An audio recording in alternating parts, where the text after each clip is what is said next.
It was Michael Myers. He's come home to kill.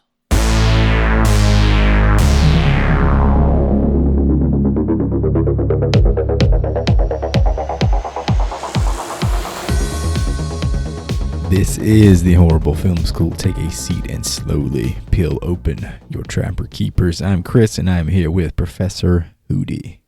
What's up, fellas? Excited that we're in the spooky season. Silver Shamrocks incoming.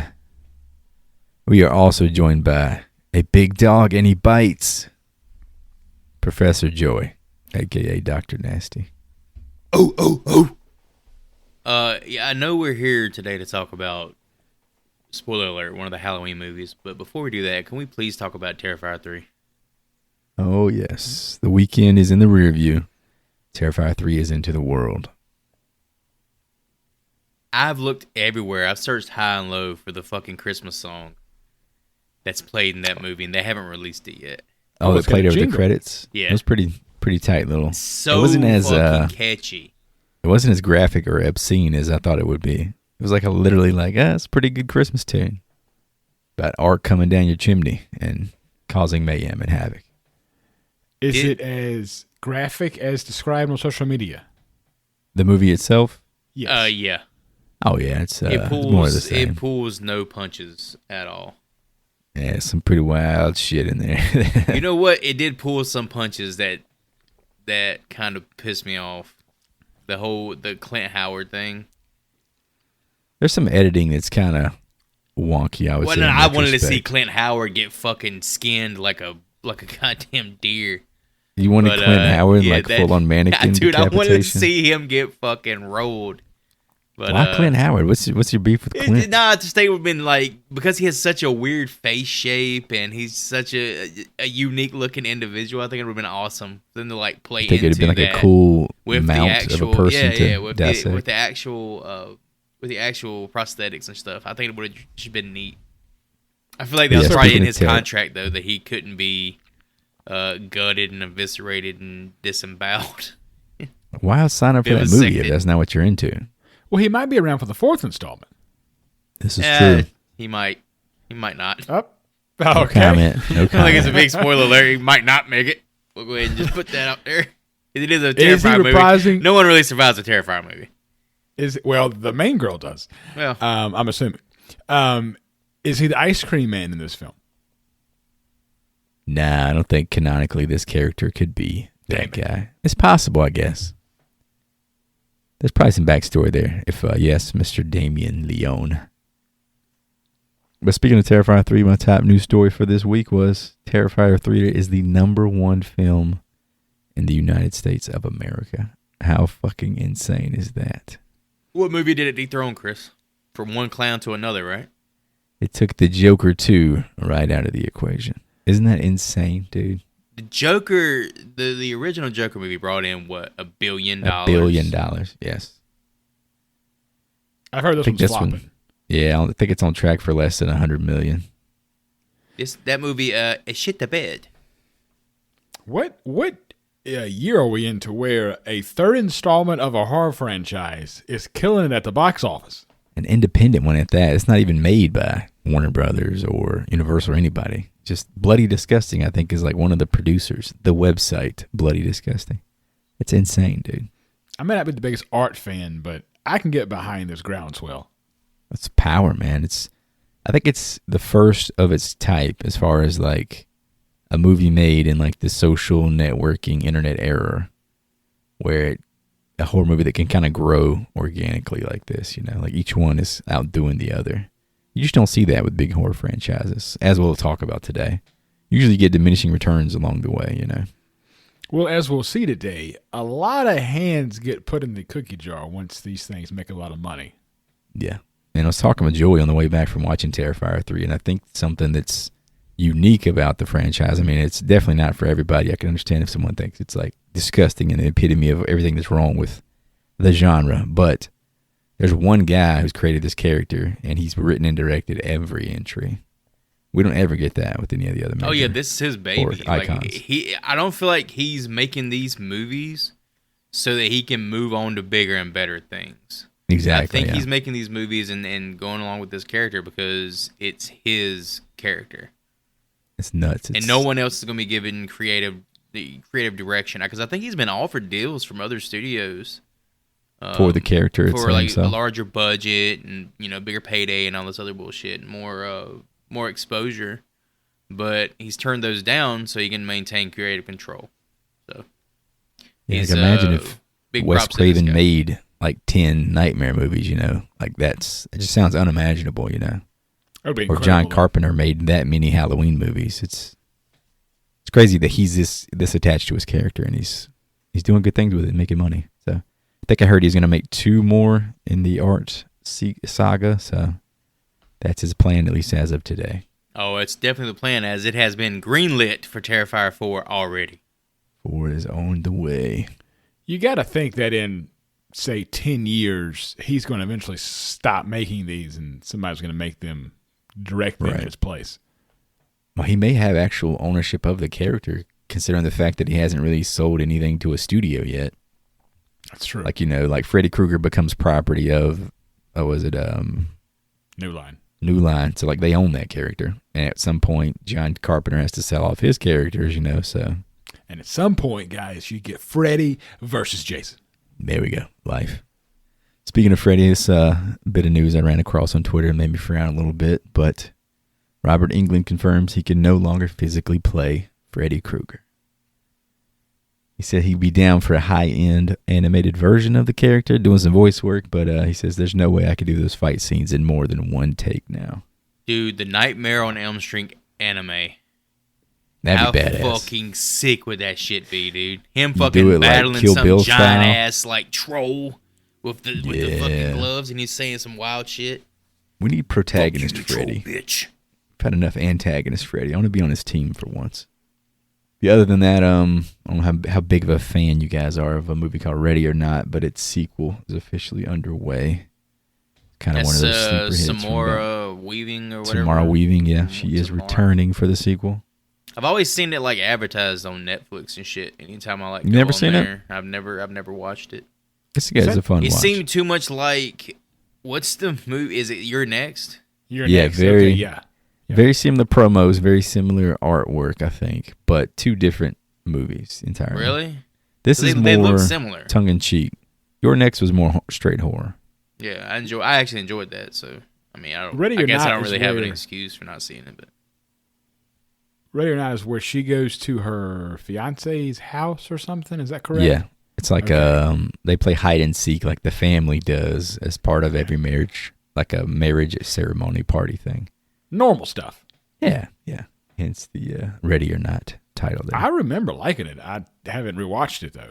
Yeah, same. I do remember enjoying it. It was a good theatrical catch, but keep it on your radar. It's coming back again, probably next year from the looks of it. With all that being said, today's assignment is 1988's Halloween 4, The Return of Michael Myers. Right there in the fucking title voice. You can't keep a good guy down. He's back, baby. It's come back. It's come back. And the lesson for the week. You can't kill damnation, mister. Season of the Witch, good movie, great movie. But the people just gotta have Michael. They gotta have Michael Myers. This was mandatory as we are in our yearly Halloween season. We gotta pull another Halloween movie out the hat. And looks like the host duties fall to me. So, without further ado, let's get into dissecting and butchering the return of the one and only Mikey Myers. Start out with a fan review here. I'm going to go Negative Nancy first, as I am prone to do. Incredible title of an IMDb review here. Must be viewed with popcorn, beer, friends, and weed from April 2023. In that order. I don't know if that's order of importance or... Crossbows from hell there. Imagine the disgusting ass dookie taste in your mouth. Anyway, Small Hotel Saturday night. You damn right. At a drive-in or an old house where everyone is sleeping over, Halloween 4 is not that bad. It is also not that good. The cast here screams on cue. The shocks are often solid, but the plot is very flimsy. There's rarely anything more creepy than the score and the pretty good production design. This was the first Halloween flick after Season of the Witch. It was a cash grab then. It has not aged well past that. You're sorely missing any Carpenter nuance. The movie is flat. It rips off all of John C's ideas and adds nothing to them. Still, for a late-night Bong movie, you could do worse, I guess. 3 out of 10. I would agree with their take, and also I want to see this late-night Bong list. Yeah, I know. This dude seems like he's got that's an IMDb list waiting to happen right there. That's going to get some 50 out of 55. See, this is a useful list. Let's see. Part of that list, Ernest Scared Straight or Scared Stupid. That's Scared definitely Stupid. on there. Slam Dunk Ernest, you throw it on there just for the hell of it. Gremlins Ernest 2, the new batch. It's really just the Ernest movies, maybe a couple Three Ninjas. Anything with Jim Varney, really. Toy Ernest Story. goes to jail. Oh, shit. Isn't Hulk Hogan in one of the Three Ninjas? Three Ninjas? Yeah, High Noon on Mega Mountain, dog. Jim Varney's in that one. God, of course He's one of his He's henchmen. the antagonist. No, I think he's like the main antagonist, isn't he? I thought he was one of the henchmen. The lady, the blonde lady, is the leader. Hulk Hogan's like a hero in the movie. Yeah, they look up to him. He's like their idol. But the blonde lady is the main villain. Jim Varney's like her. I think he's like French or something in that movie. It's really weird. But yeah, pretty much saying this is a reheat of John's ideas without any of the brain. I mean, that's what Mustafa Akkad wanted. He wanted I think that's get back to what got us where we are today. Let's get Mikey back on the screen. Moving on, bit of positivity here from October of 2022, titled "What a Comeback." It's a review from IMDb as well. This movie was a heck of a lot better than the last one I watched. It had more action and thrills, but the ending was very weird, but it had a great story plot and Donald Pleasance again being the hero in this movie. You know I love the whole franchise. It has an amazing storyline. I got to say, Michael Myers is so psychotic. If he was real and he was around me, I would run like the wind. Besides, he's one of my favorite slashers, and he's number one because the story takes place on my favorite holiday. I can't wait to see the next movie. I heard it's supposed to be very good. As a matter of fact, they're all good, except for that third movie. 8 out of 10 stars. When will these people fucking learn that running away from Michael Myers is not the answer? This was in 2022, this person's coming with that take, bro. It's never been the answer. The guy can teleport. He can manifest himself anywhere he wants to be. The key to defeating Michael Myers is walking really, really slowly backwards while you maintain eye contact.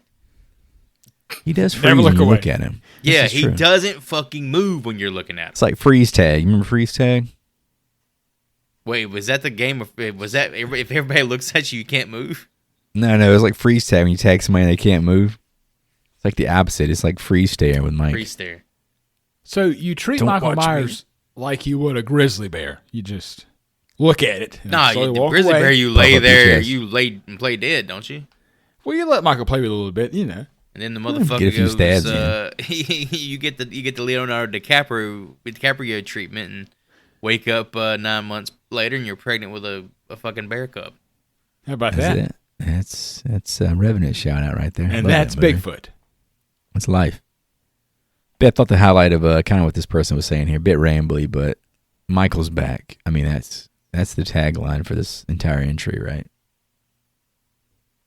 Back again. If that's not what you like about this movie, then I'm not really sure what you're into. Obviously not into Season of the Witch. That was like a direct shot at Season of the Witch in that review. A lot of people dumped on Season of the Witch, dude. It's especially if you're a fan of, if you're really that hardcore into Myers. You go into something expecting to see like the bread and butter of the franchise, and it's not there at all. I mean, that's pretty. I mean, even in A New Beginning, you know, the fifth installment in the Friday the 13th. We talked about that here recently, but you don't have Jason, but you also do have somebody kind of facading, pretending to be a Jason-esque character. You didn't get that in Season of the Witch at all. So yeah, all we had was like there was a commercial for Halloween on a TV at the bar for Season of the Witch. And right after that, connection. You know there was a Cheddar Gobbler commercial right after that. Oh, shit.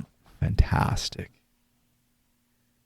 All right, moving on. Let's get into the crew here. I'll start with the man in the chair, the director, a fellow by the name of Dwight H. Little. Fellow would go on to direct 1990's Steven Seagal joint, Marked for Death, as well as 1995's Free Willy 2, The Adventure Home. Why the fuck Adventure Home, baby. No, motherfucker, we can talk about Free Willy. I know. I watched you cry at the end of Free Willy. And 2004's Anacondas, The Hunt for the Blood Orchid, as well as 2010's Tekken. Oh, God, I forgot about Tekken. Random shit on this guy's resume. Marked for Death, is that the one where he fought the voodoo guy? Yeah, that's the one where he was kind of skinny. It's got the weird run in it, I think. Go on YouTube and look up Steven Seagal run. It's bad. Them arms is fucking rolling, ain't they? It's weird. I don't know what he's doing with his arms. I know exactly what you're talking about. I think, Hoodie, you watched this Anacondas joint, didn't you? I watched it after we did the Anaconda pod. He took a fucking deep dive in the Anaconda universe. Going into Blood Orchid. I actually like Blood Orchid. It wasn't a bad movie. I haven't seen Free Willy 2 that I can remember. But Do you see parallels between Blood Orchid and this movie, Halloween 4? Could you see the same intent behind the camera, the directorial vision of Dwight H. Little? I'm going to say that he did progress in his... he got better. Okay. Yeah. Gotcha. I would say I had a better cast besides Dr. Loomis and Anacondas. The only thing about this fella I forgot to look up was whether Michael Madsen came back for Free Willy 2. It's the only I did look that up. He actually was in that movie. He was? The original kid. I think he might be the only original actor. Him and the This is 95, dude. He's him only and 3 years removed from Samoan Reservoir guy. The Samoan guy's in it too. I thought he was native. He probably is, but anytime I see somebody of that persuasion, I always assume Samoan. It's like the least racist thing to assume, I guess. I don't fucking know. That is Dwight H. Little. You guys got any more info about this fella? I think he was able to bag this gig by directing Halloween 4, that is. He directed a few episodes of Freddy's Nightmares. Actually an episode. But he also directed Robert Englund in a movie called Phantom of the Opera. It's like a horror take on the... Is it like a serious film, or is it? I think it's a horror. Spoof? It's a horror drama. But the only thing I really looked at was Robert Englund's character, and he just looks like fucking Freddy. I was hoping Hootie had seen it since he's a England head. I have not seen it because, quite frankly, it doesn't interest me that much. But I did read Robert's book, and he loves that movie. Did he talk about how awesome Dwight H. Little was? He did not. He just talked about. I mean, if he did, it that escapes me. But he just talked about how he loved playing that character. Was really proud of that film. You know, classic actor speak. Nice. So your first idea after watching or reading that book was, man, I need to go watch Blood Orchid, and not fucking Phantom of the Opera. Of course, that was it. And also, Ron Perlman's book, he talked about how great it was to work on Island of Dr. Moreau. So who fucking knows? Yeah, who knows? I'm sure it's a good time when you get into these big productions that don't really go anywhere, but you're treated like the king, you know. This here movie was written by Alan B. McElroy. This was his first major screenplay. He would later go on to write Wrong Turn and Spawn from 1997. The script had to be rushed in 11 days due to the WGA strike of 1988. This is this guy's first movie. He wrote it in 11 days. Yeah, they said he beat the strike by, hours or something like that? Yeah, literally turning it in at the last second. The strike lasted 150 plus days. At the time, it was the longest strike in the history of the Writers Guild. Pretty wild. We're just coming off of almost a year's worth of strikes in the past 18 months. Yeah, but he was responsible for all the Wrong Turn movies. I think he wrote every single one. That's his franchise. Good on him. There's really just the first one. The Sci-Fi Network really owes that man quite a bit. Well, damn, it was so popular that it was 5 sequels and then a reboot. Yeah, all within 2 years. Whoever the girl was in Elijah the first Dushku. Wrong Turn. Eliza Dushku. Trust me, I remember Elijah. Okay, well, she was. Is it Elijah or Elijah I don't know. Liza. Yeah. With a Z.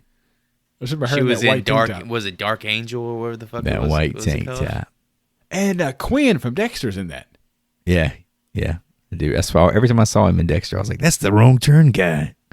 And now I'm like, "Oh, that's Quinn from Dexter." Also was in Wrong Turn.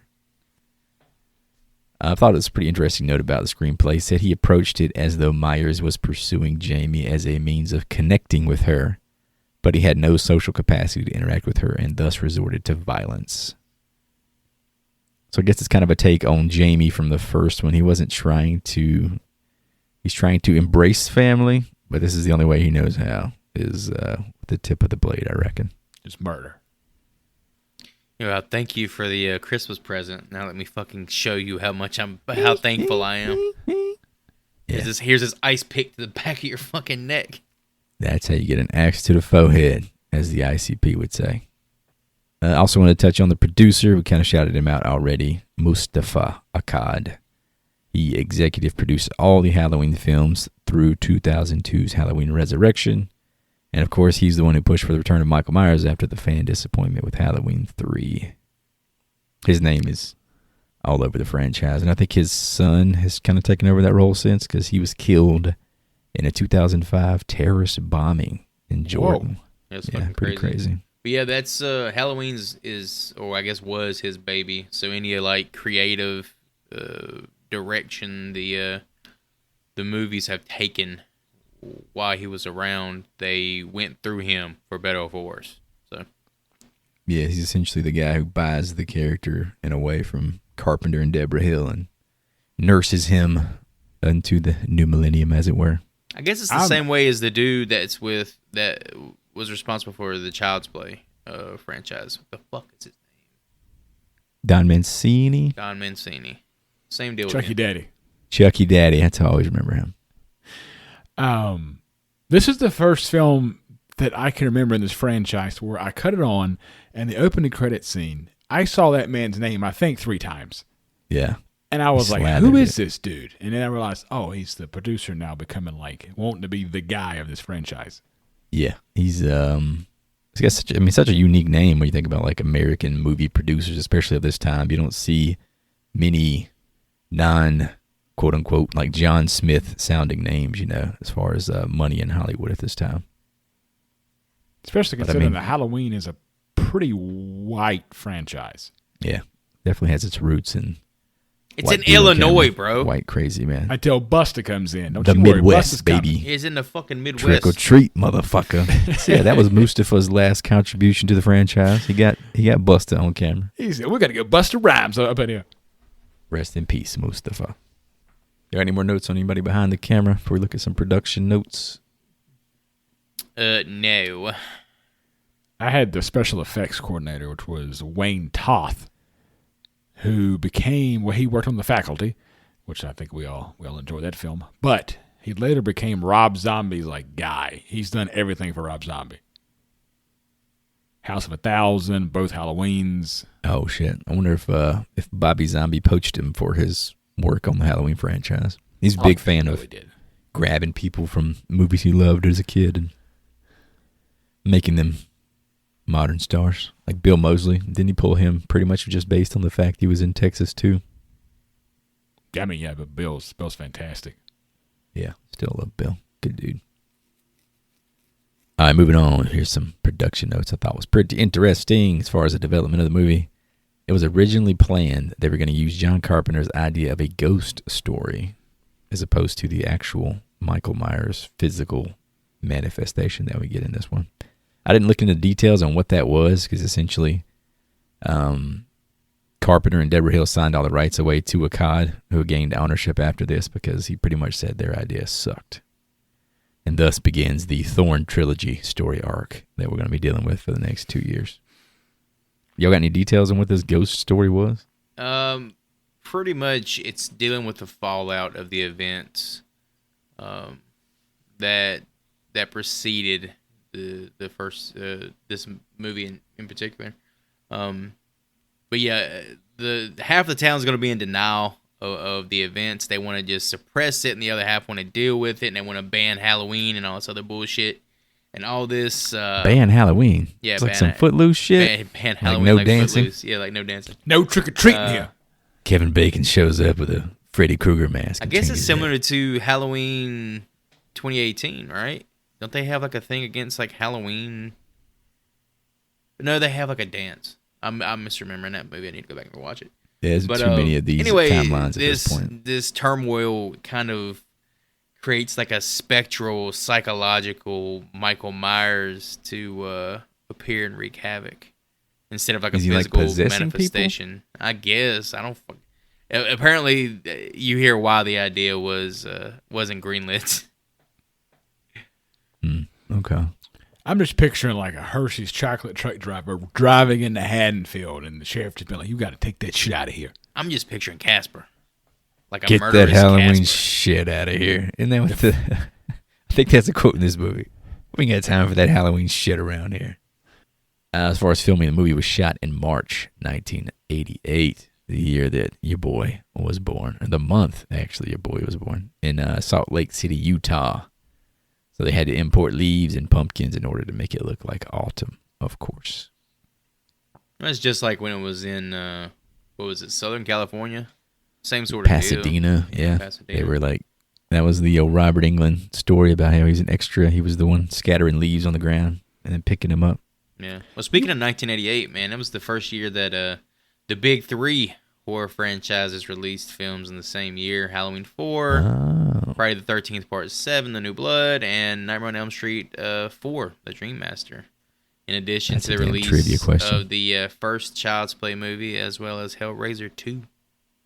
Fucking A. Bang, bang, whoa, bang. whoa, whoa, It was whoa, a big, whoa. big year. We're skipping over something here. We're skipping over another big franchise installment in 1988, boys, and that's Phantasm 2.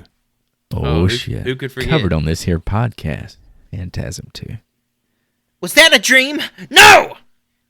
No, it's not. No, it's not!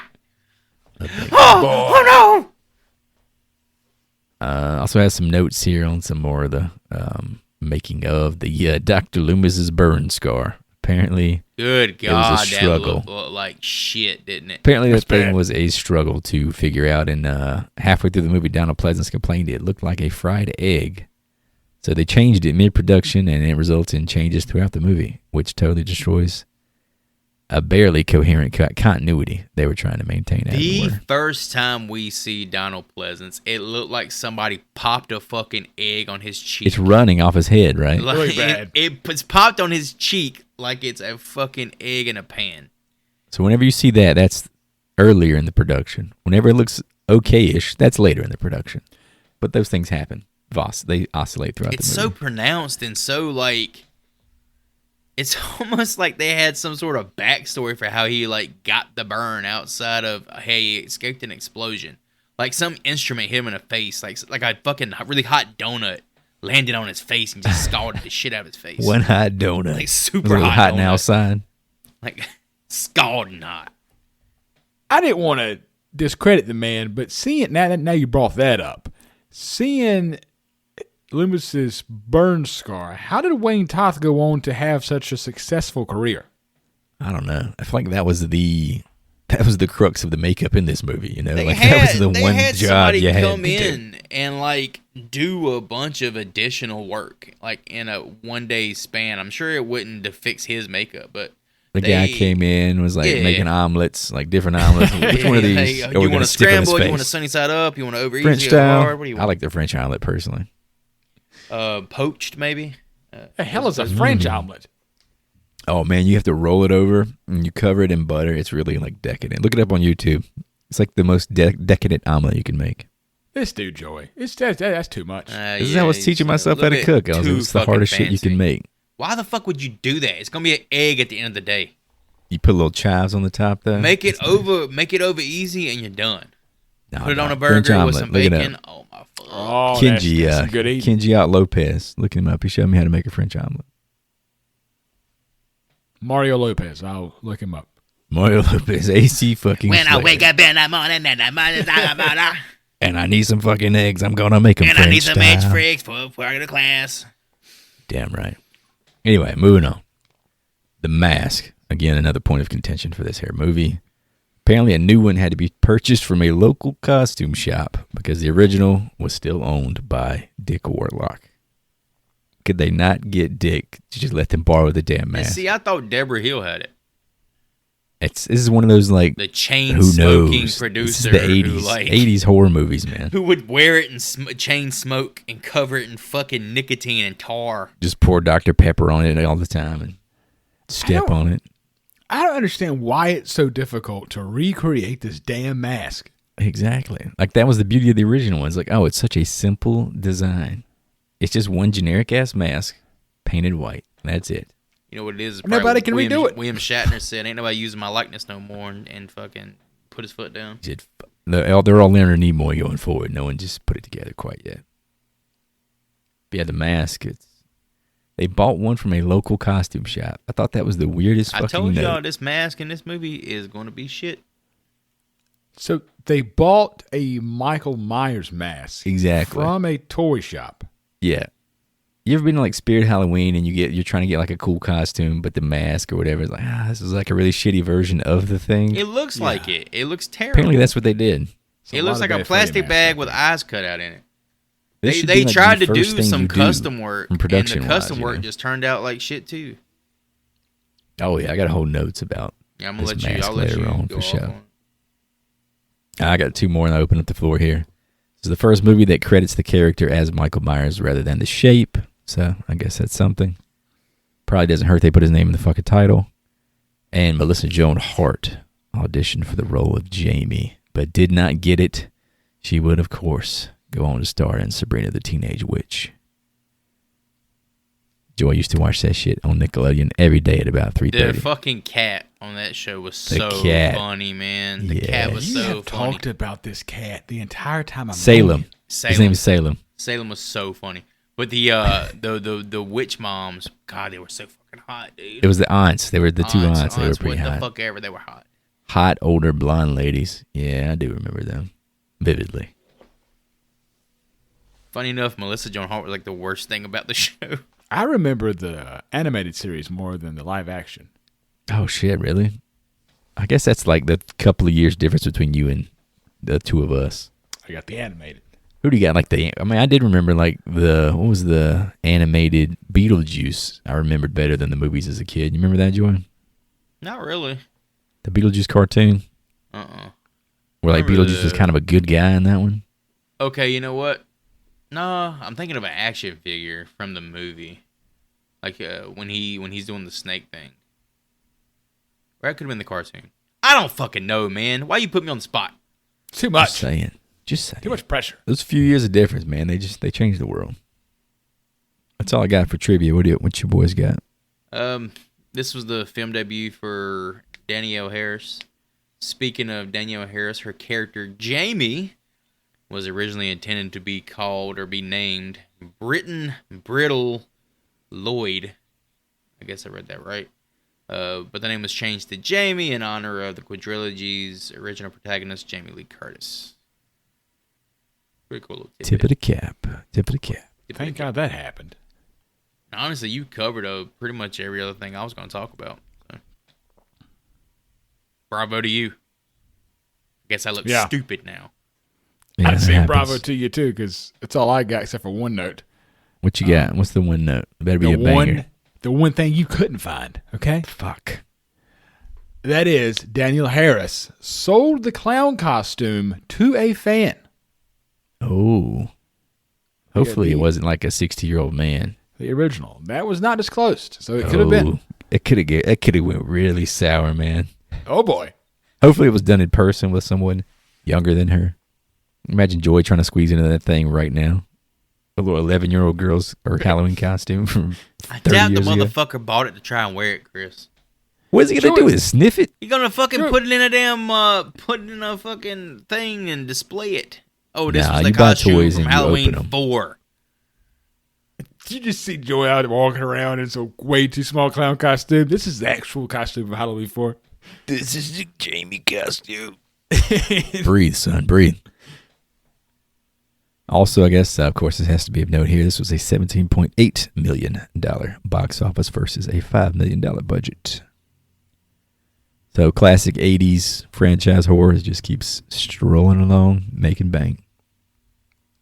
So they keep making movies. Can't stop, won't stop. All right, boys, without further ado, let's go back to Halloween 1988 and get our Michael Myers on for Halloween 4. Hey, Jamie, where's your costume? Where's your mask, or are you wearing it? I don't need to wear a stupid costume. That's because every day is Halloween at Jamie's house, right, Jamie? Because your uncle's the boogeyman. Boogeyman, boogeyman. Jamie's uncle's a boogeyman. How come your mommy didn't make you a costume, Jamie? How could she? Her mommy's dead. Jamie's mommy's a mummy. Stop it, okay? Stop it! Jamie's an orphan. On October 30th, 1988, Michael Myers, who has been in comatose for 10 years since the explosion at Haddonfield Memorial Hospital, is being transferred to Smith's Grove Sanitarium. During the transfer, Michael overhears that he has a niece living in Haddonfield. He awakens, kills the ambulance personnel, and escapes. Dr. Loomis, who also survived the explosion, learns of Michael's escape and gives chase once again. Go ahead and say, Dr. Sam Loomis. I told you to say it's the sanitarium, not sanitation. Sanitarium. Okay, throw a little Al Pacino in there. Scarface. Dr. Sam Loomis is played, of course, by Donald Pleasance. It would be the third time we've spoken of the man. More to come. Probably best known as the villain Ernst Blofeld in the James Bond film You Only Live Twice from 1967. And, of course, all the bank he made off of Dr. Sam Loomis. As you said, we've talked about Donald Pleasance for quite a bit. So instead of me going off on his IMDb filmography, I'm going to give a cool little factoid about Mr. Pleasance I don't think we covered before. But yeah, DP, I think we've talked about him quite a bit. But he was originally cast to play Blair in John Carpenter's The Thing, but scheduling conflicts reared their ugly head and kept that from happening, blessing us with the acting prowess of Wilford Brimley in the role instead. What might have been. So that was what, 1982 Thing? 82? Yeah. No so that would have offense. been post Halloween. Wilford Brimley got diabetes. He got the diabetes. But I said no offense to Donald Pleasance, but he was great in The Thing. Yeah, oh yeah, he was great. He made the Kit Kat lasagna, right? I always think about that meme of him and the Kit Kat lasagna. You know how good that would be. Diabetes. Oh, I forgot. Joey's fasting. We got to move on now. We gotta move. Kit Kat lasagna with Reese's in the middle of it. Oh. What'd you guys think about the security guard who just gave us this exposition dump as they're making their way down to Michael? I think he had fucking weird eyes. Like his eyes were melting. They were just reading the Wikipedia for the first two movies on the way down to pick Michael up. It was very Friday the 13th-esque in how it had to recap previous events. In case you forgot. It wanted to make it to where any first-time watcher could just jump in and not have to really know what's going on. Coming back, because it had been, 6 years since Halloween 3? Yeah, it was 82, I think. Yeah, so 6 years. Yeah, and then, a year or two before that was the last time we saw Michael Myers. So it's 10 years since you've seen the guy. So you got a whole new generation of audiences coming in to see this for possibly the first time. I had a small note about Donald Pleasance I don't think we've covered yet. And it just covered when Mustafa Akkad asked Donald Pleasance how many more Halloween films he was planning to make. Donald replied, I stop at 22. 22. Damn, he might have had the magical number. Not sure why. But This motherfucker had 5 wives, 4 ex-wives, and 6 daughters. So yeah, he needed the money.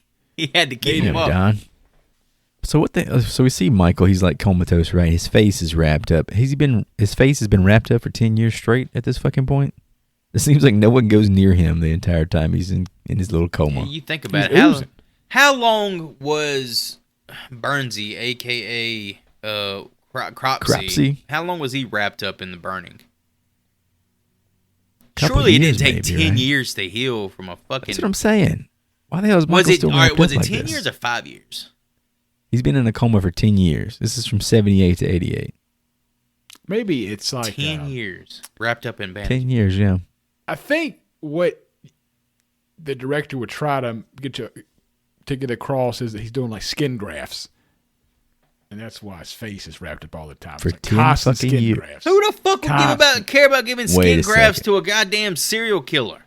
That's how they would play it off. Spree killer, whatever the fuck you want to call him. I think we got a theory formulating here. What if this entire time Loomis has been slowly taking off Michael's face and putting it onto his own? Yes. He's becoming.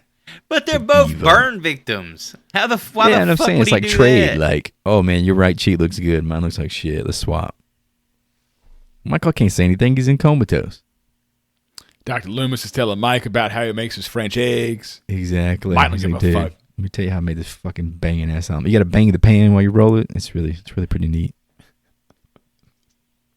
Yeah, and then the fucking dude when they're escorting Michael out, the head psychiatrist or whatever, it says something along the lines of, "I hope Loomis dies once we get rid of Michael." Oh, he's tired of Loomis at this point. Like he's fucking hell. He says he hopes he either resigns, retires, or he just keels over. Jesus, man, that's fucking brutal. Somewhere in here as well, one of the guards says Jesus when they're walking around, and the other guy goes, "Jesus ain't got nothing to do with this place." Damn right. What a line. Jesus is gonna sit this one out. There's some horrible dubbing. I don't know if you guys noticed it too when they're loading up the ambulance. I don't know if I was just in a weird headspace watching it, but there's people, they're having full on conversations and nobody's mouth is moving for like a good 10 seconds right here. Or aren't they out in the rain again? Super sloppy. Yeah. So I guess the sound of the rain could have potentially had some negative effects on the actual recording or the sound design or whatever. Yeah, it may be, but it just lowered the bar like from the get-go. I was like, this is kind of fucking sloppy here, boys. There's some more sloppiness to be seen coming up here. And you get the thumb head kill. That one always stuck out with me as a kid. Dude, within the first 7 minutes. Thumb right into the fucking brain, I guess is what's happening there. He's totally fine until they start talking about he has a niece out there. He's like, what? Back in Haddonfield, and this motherfucker his blood starts boiling knowing there's another one out there. He get on swole, dog. You know how much strength you have to put your thumb through a skull? Considering he's been laying in a bed for 10 years. He has no muscle atrophy at all. Just doing curls. He just, the hypertrophy kicked in instantaneously when he heard about that damn niece. Oh, shit. Got that creatine. No, they just been giving him Celsius. That's what's been in his fucking IV. Oh, just a straight up energy drink. Celsius and all that shit. That'd been a great commercial for like a Red Bull. Red Bull, you can thumb somebody right through the fucking skull. Right through the fucking forehead. Loomis follows Michael to a gas station and diner where Michael has killed a mechanic for his overalls along with a female clerk. Michael escapes in a tow truck, hitting the gas pumps, causing an explosion, destroying Loomis's car in the process. Loomis continues to pursue Michael on foot before hitching a ride with a priest in a pickup truck. Dude. I guess at this point, I can go ahead and shout out Michael Myers is played by George P. Wilbur, who again is another stunt performer taking on the role, which seems to be the thing for 80s horror villains at this point. Yeah, he did stunt work for Planet of the Apes, Blazing Saddles, Escape from New York, Ghostbusters, Reanimator, Die Hard, Exorcist 3, as well as a personal favorite of mine, Rush Hour. Oh, shit. Who is he, Jackie Chan stunt double? No fucking way. He's the one. Jackie Chan doesn't need a stunt double. Never touch a tiny man CD. But yeah, back in another cool little tidbit about this guy. Back in 2012, there was an episode of Family Guy where it's discovered that the news anchor for Quahog, Tom Tucker, is in fact George P. Wilbur. What the fuck? And Peter's favorite movie of all time is Halloween 4. So the whole episode's about him going there and trying to convince Tom Tucker, a.k.a. George P. Wilbur, to go back into Hollywood and continue to pursue his dream of being an actor. Nuts. It's fucking It's so pull. Crazy.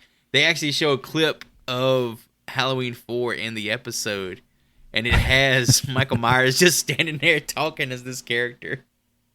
That's great. I had the same note. Really? So, well, yeah. We'll just move on. You educated me there. I like that. You guys notice Loomis when he goes to like the overturned ambulance takes his fucking cane into the water with him? Here's the thing: it's the last time you see this fucking Kane. He abandoned his bitch. He's running and shit after this. He's on pure adrenaline. Well, no, he's actually still good about dragging that leg around. Especially at one point later on in the movie, it's actually very funny. When they're in the school, he's literally carrying his leg up the steps and he's banging it against a step every time he hits it. But you got to go back and rewatch that shit. It's so funny. But yeah, he abandons his cane. Like, he says, fuck his shit. I can't be fuck your cane.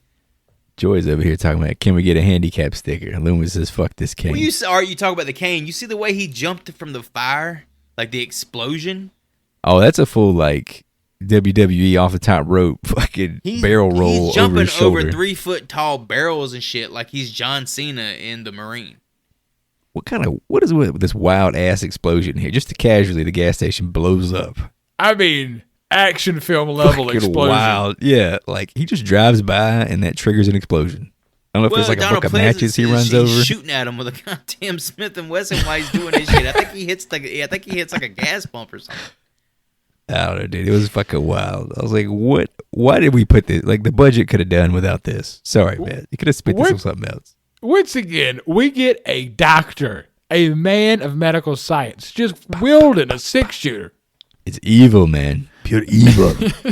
What'd you guys think about the scene where he saw him in the actual diner that's attached to the to the service station? Oh, you know, like over the counter, then through the doorway in the background. Yeah, this is the first time they've seen each other in like 10 years.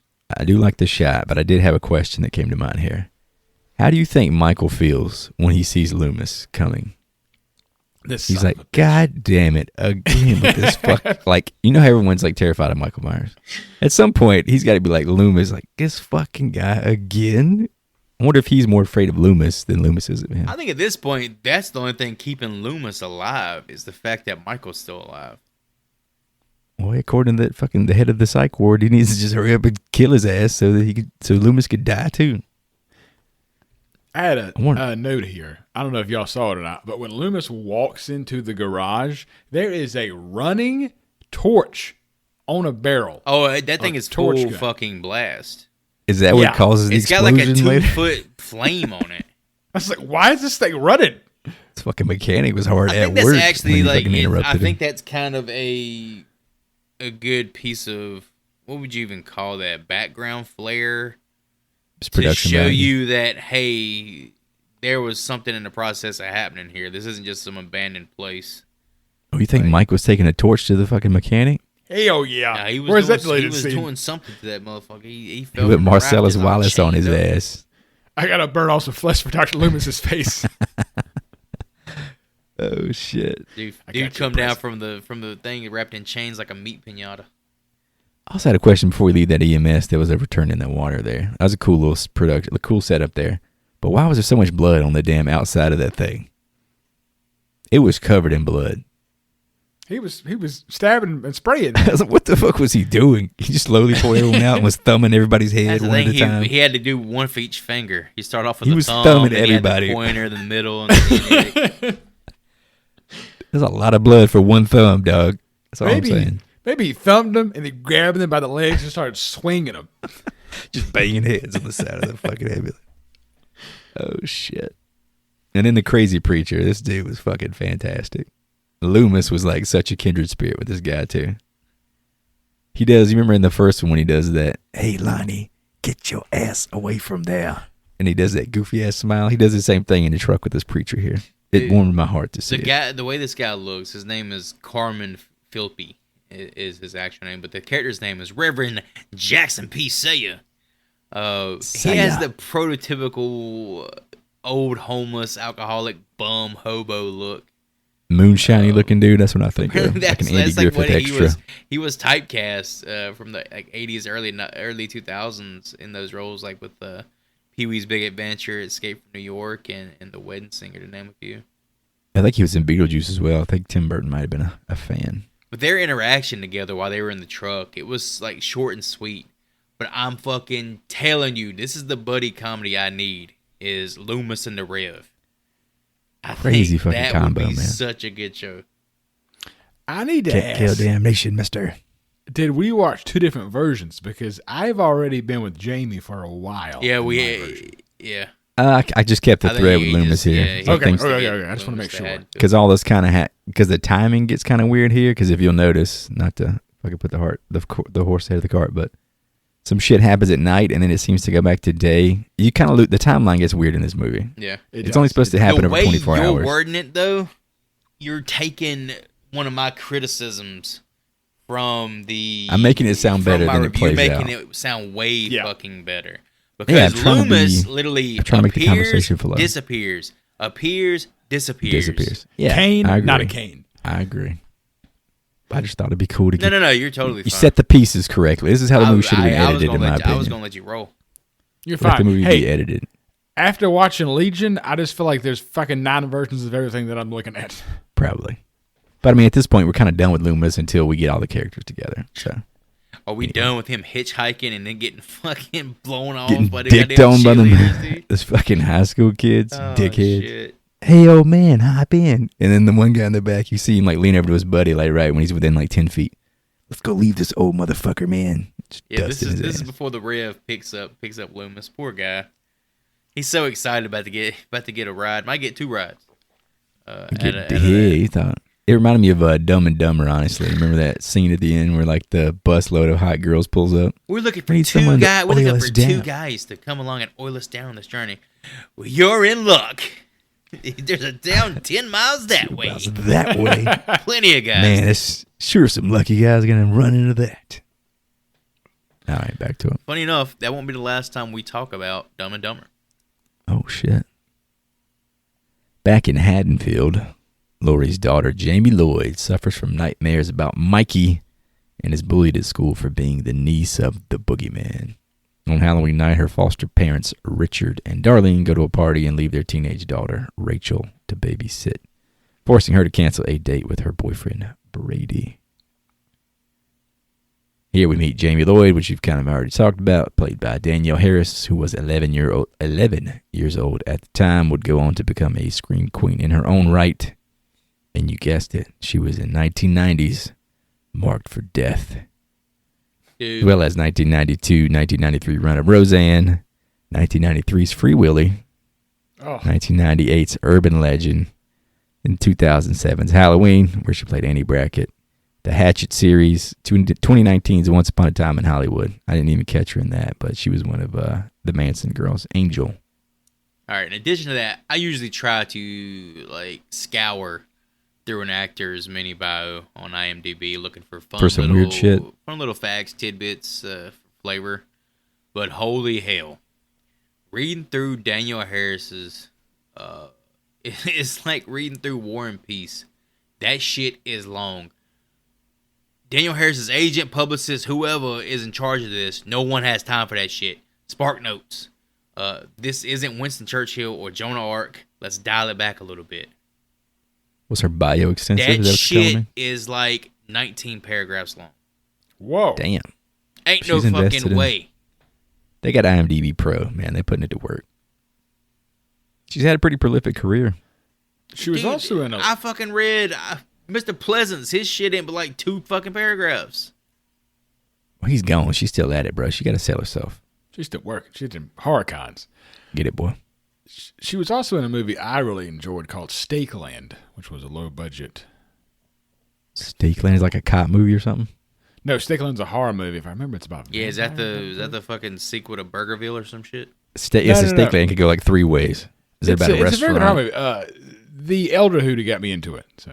Okay. Did you ever watch the Hatchet series? I never saw any of those. I did because Tony Todd's in the first one. Apparently she's in multiple. I don't know if she's one of the protagonists or... She's in 2 through 4. Okay. From what I remember, they actually hold up. At least the first 2 do. I don't remember the rest of them. I still remember from Roseanne. I feel like she was always in a jean jacket every time she was on there. She was like the rival for, was it David's affections from Darlene? Remember that, Joy? Oh yeah, I remember that. Oh yeah. She was like the whore on Roseanne. Well, she was like the sassy girl, the cool chick. Jean jacket, smoking cigs. We got bangs, boys. This movie is full of motherfucking bangs. She was on the Wild Thornberrys too. You guys remember the Wild Thornberrys? Oh yeah, was Tim Curry the dad, or was it somebody doing the Tim Curry Nah, voice? Angel. I got fucking. Oh, man, I hurt my nose doing that.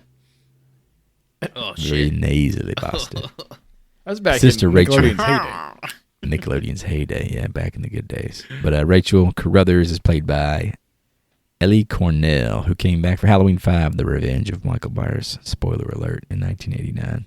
I didn't have her in much other than that, but I think she's pretty She decent was in these in movies. the Boyle House of the Dead adaptation. Get 'em. Boyle, Get 'em, the Joey. master of Ugh. shit game to movie adaptations. Why are you putting that on her? Dude also did I watched that Alone in in the theaters. Dark, Blood Rain. Oh, Poster, God. Far Cry. Yeah, it's fucking dog shit. But yeah, her man, she had like a really big fumble early in her career. She was actually cast for a role in A League of Their Own, but had to drop out due to being pregnant. A League of Their Own? You mean like the early 80s? Mid 80s? It was like the late or early 90s. Maybe I'm Can you misplacing that imagine movie came out. how much more of a career she could have had as an actress if she was in that movie? Pretty star-studded cast there. Yeah. Definitely would have got her some exposure to That's what some I'm saying. Like, but A-listers. because that wasn't the case, she kind of like fell off. But yeah, I had it. Cool little thing about her. She actually auditioned for the lead role. You want to do it? You want to do it? I'll let you do it. No, I've at been this doing point, it. go I've been ahead, doing a lot Joey. of them. Go ahead. You are putting your research to work, buddy. No. Go ahead. Okay. Cornell auditioned for the role of a film that we're going to be coming up here in around Christmas time of Alice in A Nightmare on Elm Street 4, The Dream Master, but lost the role to Lisa Wilcox. You all know Lisa Wilcox. Of course. Who's Lisa Wilcox? That same year, both actresses auditioned to play Rachel in Halloween 4, and Ellie won the role. It all They comes both around. lost to each other. Full Is that circle. right? Damn, it could Sure. have went either way, I guess. Did either one of them make a career out of it, I guess? Is probably Neither the- one launched from either fourth installment. Damn, so you're telling me Danielle Harris is the only winner at the end of the day here. I believe so. And the egg face. And Egg Oh, Face. We know it's not a winner. This is our first real look at that mask and these little dream sequences. That is a duty-ass mask. And those lightning flashes, man. It reminds me so much of, like, made-for-TV movie. I cannot tell you why. I don't know if it's because I saw this on TV all the time as a kid.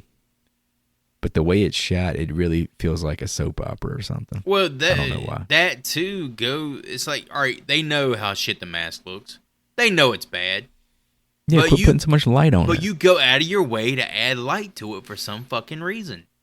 Yeah, every time the lightning flashes, I quease. I'm like, ugh. Akkad's like, show his face. Show Michael's face. Give them what they want. You ready? You ready? Here it comes. Here it comes. Lightning's coming. Oh, God. Are we also just supposed to just assume that Haddonfield has the mask of a deranged serial killer in the local Walmart that he just keeps man, fuck grabbing? It's casually, yeah. It's like having, if you go to like Milwaukee or something, they just get Ed Gein masks sitting around at the Dollar Tree. Yeah, it's been 10 years. It's time to move on. 10 years. This man Casefuls. fucking butchered, was it like 16 people, they said. I do love the quote, always the song, where these kids are taunting her in the school.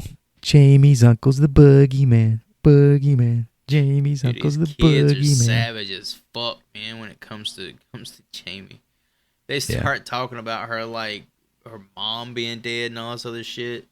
They say, "What's this fucking shit that this kid says to her?" It's like every day's Halloween at Jamie's house.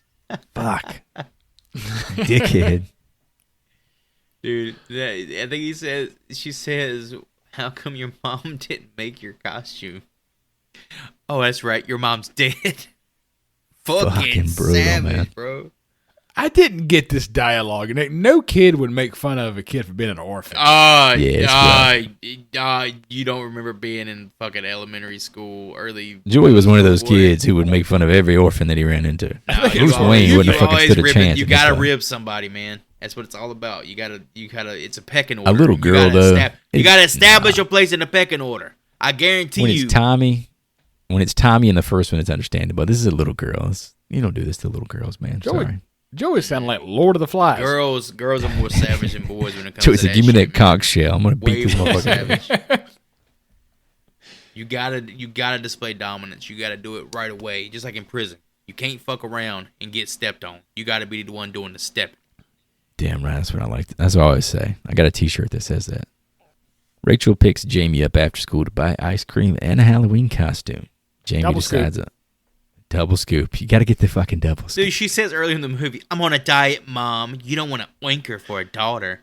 And then she pulls out a fucking bagel. She agrees. And covers it in cream cheese. I was like, hold up. And cream, the creamiest of cream cheese. As a man who's had to count calories in his life, you're not pulling out a big-ass bagel with cream cheese. And you then, do coffee and you can go about your day. She agrees to double fucking scoops real quick.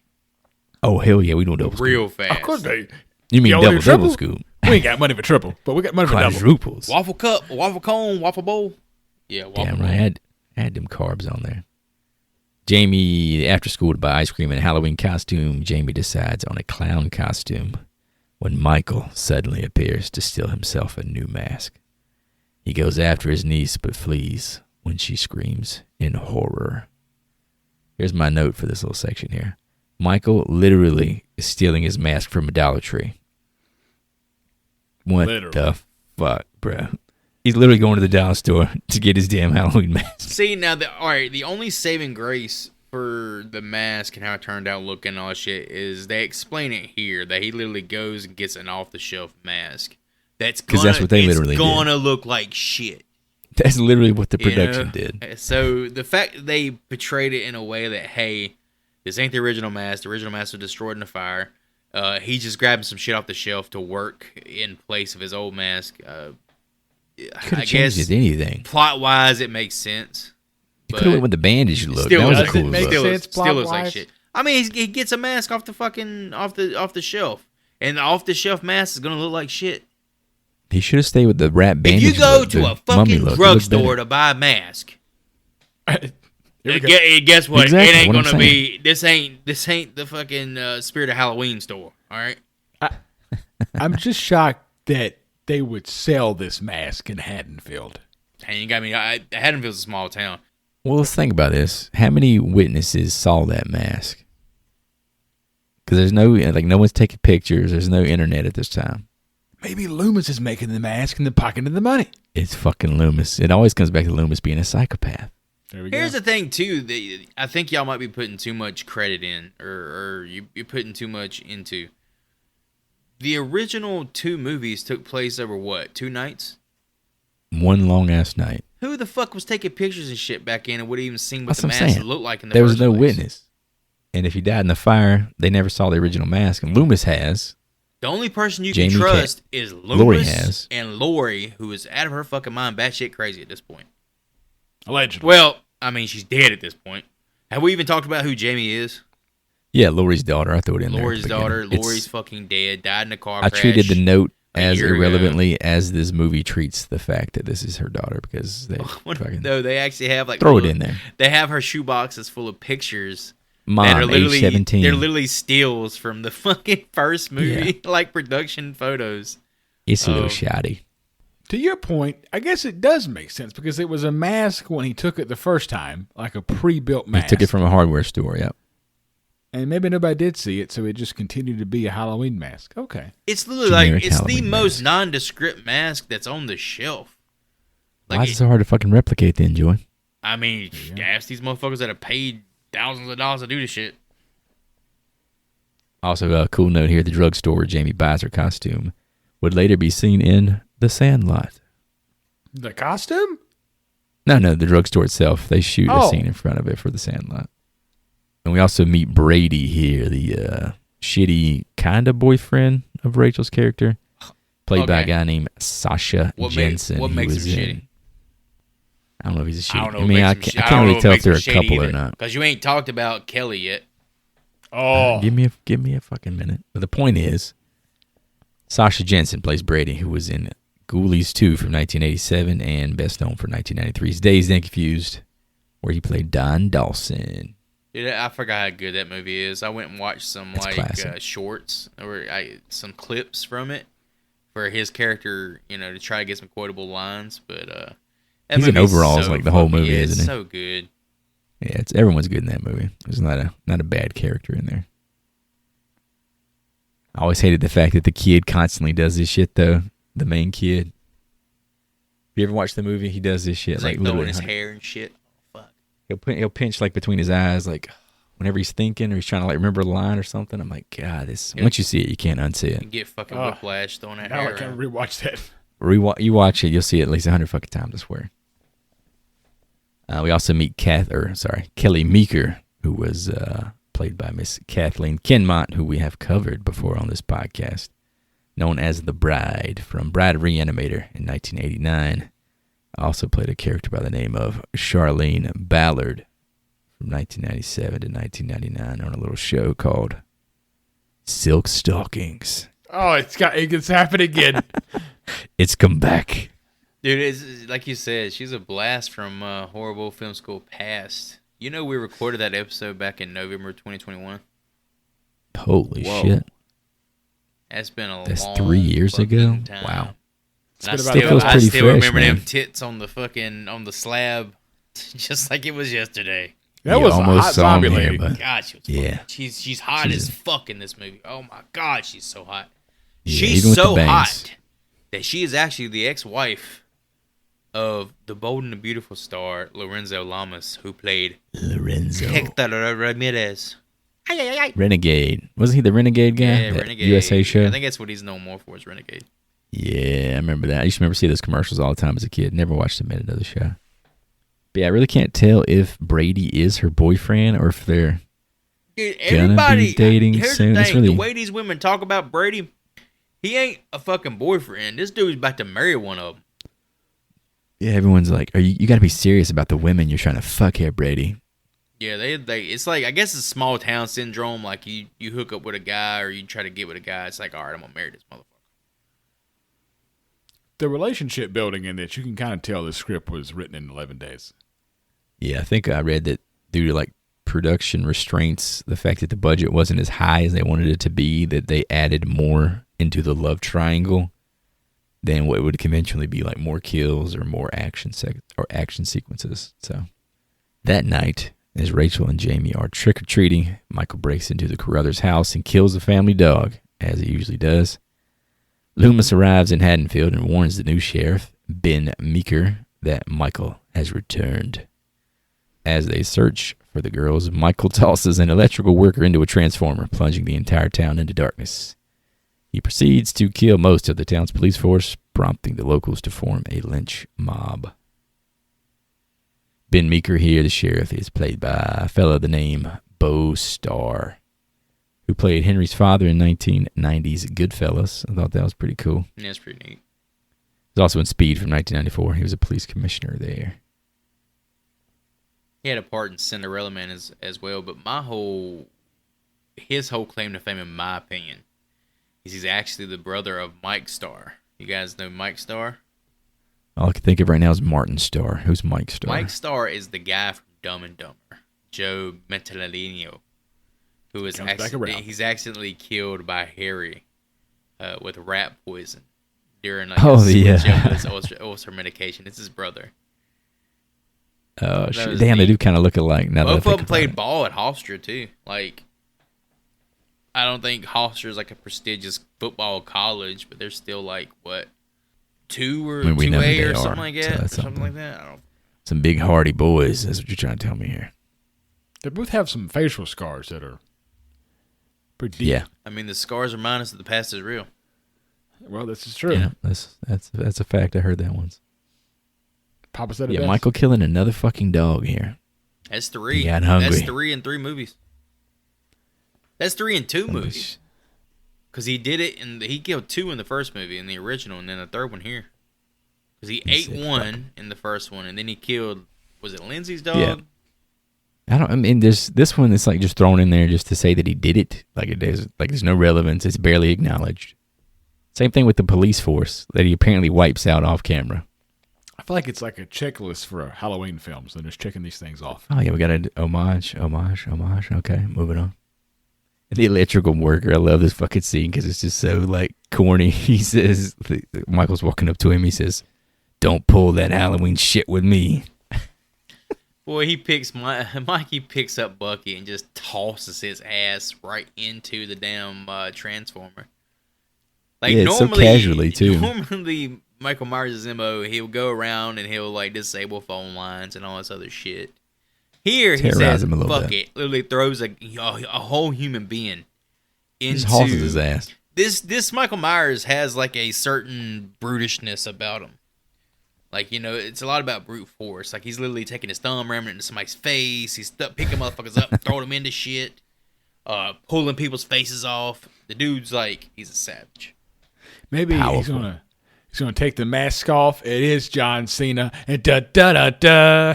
He's a savage, but he's a puffy savage. Have you guys noticed how puffy he is?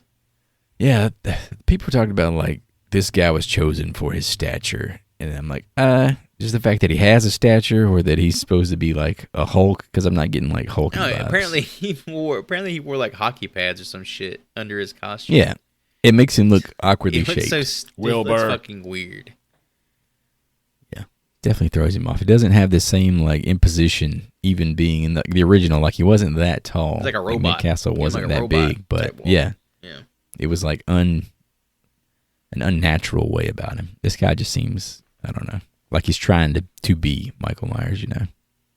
Meeker and Loomis find Rachel and Jamie and take them to the sheriff's house, where Brady is trying to bang Meeker's daughter, Kelly.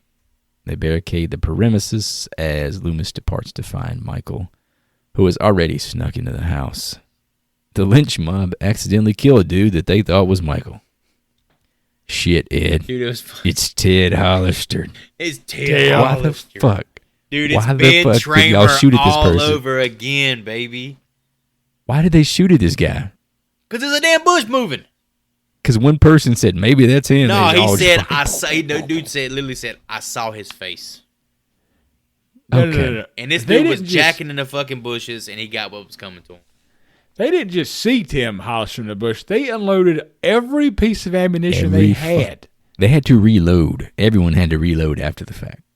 What the why would you trust any one person this much to literally open fire on what could be anything? You don't even know what you're shooting at. Look, here's where the movie should have actually branched off. This is the one we need. It needs to follow this group of 4 men in the cover-up of their crime. Forever bound by a dark secret. I know what you did. Yeah, the movie turns here. Last Like, we Halloween. never see Michael or any of the family again. We just follow like them as they like flee. That's and they're, where like, the going movie across should have country. fucking went. They become like a Dexter, but they're a redneck like lynch mob instead of like a calculated serial killer. That would have been fucking great. That would have been a twist for me right there. What did you guys think about the multiple Michael Myers, harkening back to who saw him in the original 2 movies to be able to cosplay him Dude, now? I saw this shit, and I'm like, we got multiple Michaels. He's done mastered the forbidden technique, Shadow Clone Jutsu. Yeah, damn it. Fucking Naruto shit up in here. Yeah, it threw me off. Yeah, if we just shit on our own theory about the fact that no one knows the mask that he actually wore, because there's literally randos walking up with the mask that he wore on Halloween night. So obviously it is known to the community at large. It made the papers. Going back to the little quote unquote sex scene here, I'm sure Joy will appreciate how Let me say something right quick. what didn't happen here. Kelly's got that white cake, and you know Brady got the sweet tooth. Oh yes, he did. God, that she boy got the is cake. so God money, bro. almighty. Kathleen Kinmont stated that they did shoot a version of the scene where she was topless on camera, but for some reason, it was cut from the final movie. Where is that? Hey, does fucking Danielle Harris have a copy of that I can buy? Can she slip that right there I'll into send the... that bitch some money right now. Maybe that's what was like sewn into like the clown pockets, and that's what the guy was really buying. It was after that. I'm just saying, how do you shoot that and not put it on screen? Hey, that's in Little's personal vault. In a 1980s horror movie. Like, that's the goods. That could have got you a couple million more right there. That's got to be an MPAA thing, right? Maybe, or maybe Mustafa Akkad just didn't want to go that direction going forward. Maybe that's too Friday the 13th, you know? Yeah, but in fucking Halloween 2, they was showing tits, right? That was then. That was They were showing tits in Halloween 1. That's Carpenter. That's what I'm saying. Like because I don't think going forward, I can't think of any more nudity in the Halloween franchise. Didn't what's her name try to blow Michael Myers in a fucking ghost costume or something? Bob. She thought he was Bob. Poor Can Bob. I get your ghost? Pulls out the nipple. Yeah. I don't know. Opportunity missed there. I'm sure I knew Joey would appreciate that. Trust omission. me, I'm made up for it. Going to miss the skin. Oh, let me just check. I checked. We have quite the filmography on Mr. Skin. Houston, we have liftoff. After Meeker leaves to respond to the shooting, Michael gets to work. He kills in pretty quick succession the deputy, Kelly, and Brady as Rachel and Jamie flee to the attic and onto the roof. Rachel lowers Jamie down to safety, but is attacked by Michael, falling to the ground and losing consciousness. How fucking dope was that Kelly kill? I feel like that was the one that the director said he enjoyed shooting the most because it was the most theatrical horror movie kill of the movie. Yeah, in my opinion, it was pretty fucking sick. They cut away from it though.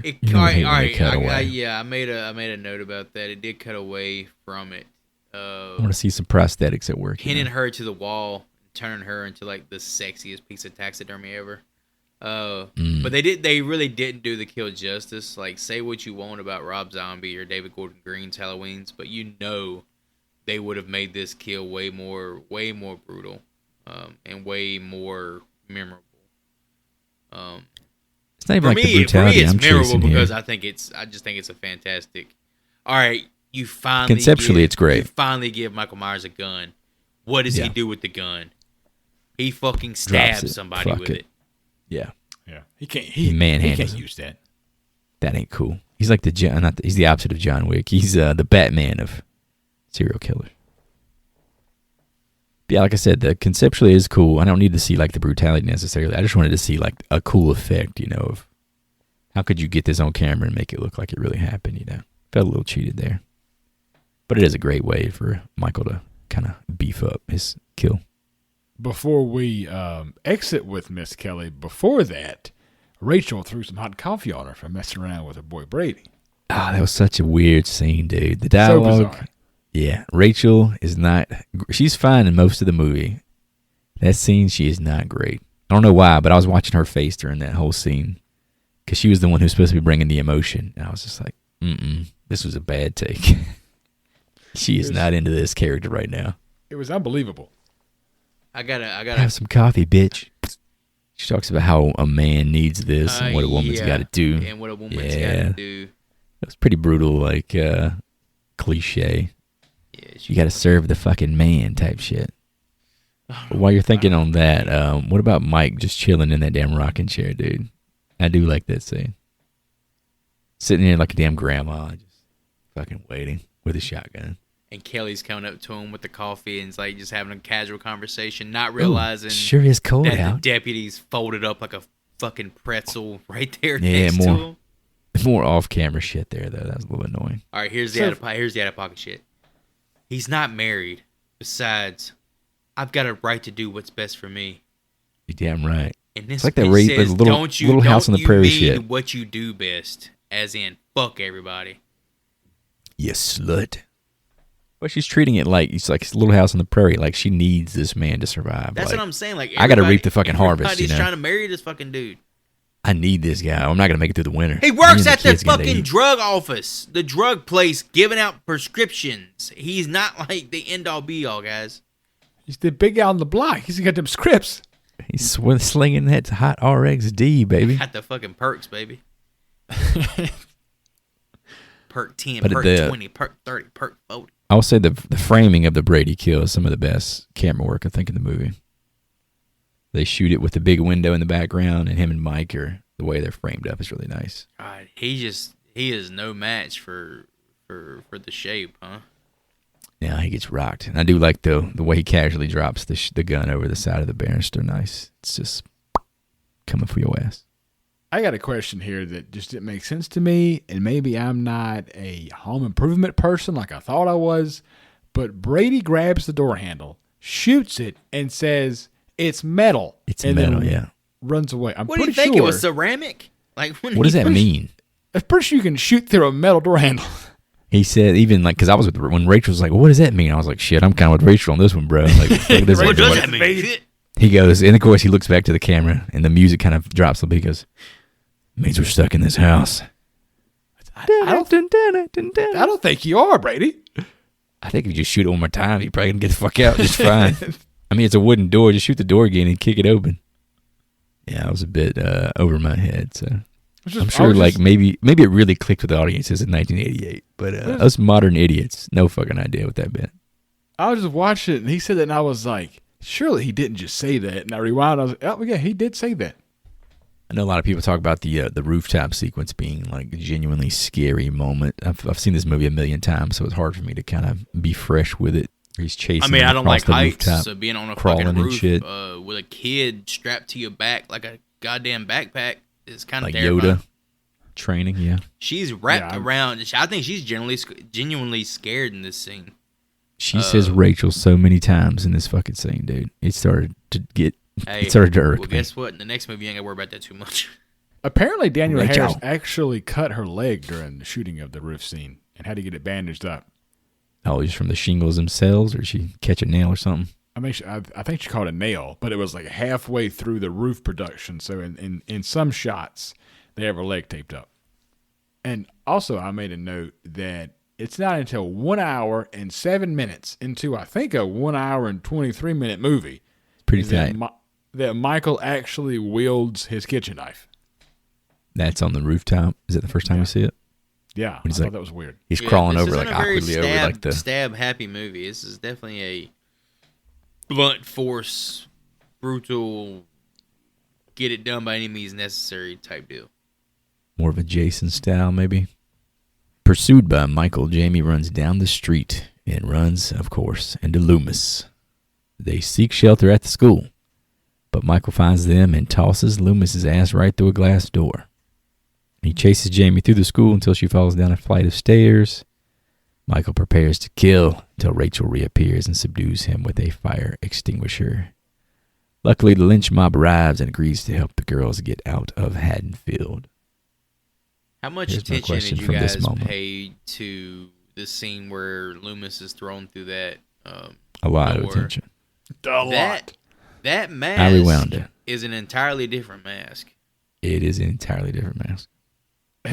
Dude, his fucking hair on that, dude, the hair in that mask, the Michael tossing Loomis through the glass door, it has blonde hair like Jared Leto in Fight Club. That was my question. I said, why does Mike have blonde hair when he tosses Loomis through the door? And of course, I had to look it up after the fact. So the production ordered 6 Shatner masks to be used for Michael Myers, and when they all arrived, they had pink. They were pink with blonde hair and had to be painted white. The scene was largely been blamed on a random crew member grabbing the wrong mask. It was the middle of the night and everyone was exhausted, so no one noticed at the time. No one noticed. No one fucking noticed. No one fucking isn't there like Mike a continuity person or blonde whatever hair, whose job it is to their only job is that. On Halloween 4, it's 2:00 in the morning. Donald Pleasance is ready for bed.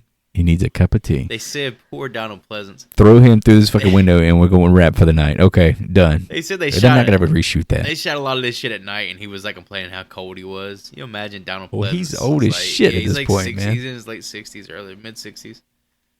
Could you imagine the Michael Wilbur grabbing Donald Pleasance? Donald Pleasance looking at that mask and just being like, all right, that's okay.